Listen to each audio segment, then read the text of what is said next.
Bismillah, alhamdulillah, wassalatu wassalamu ala rasulillah wa ala alihi wa sahbihi ajma'in. Amma ba'd. Assalamualaikum warahmatullahi wabarakatuh mga kapatid.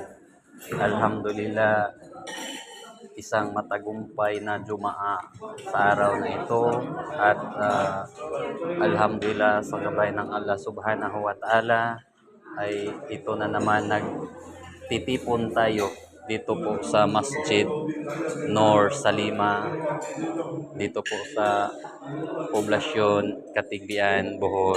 So alhamdulillah, biniyayaan po tayo ng magandang araw at panahon. Inshallah, sa gabay ng Allah subhanahu wa ta'ala at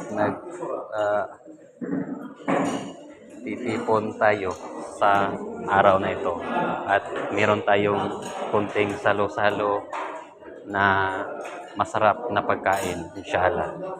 So alhamdulillah, assalamualaikum warahmatullahi ta'ala wabarakatuh.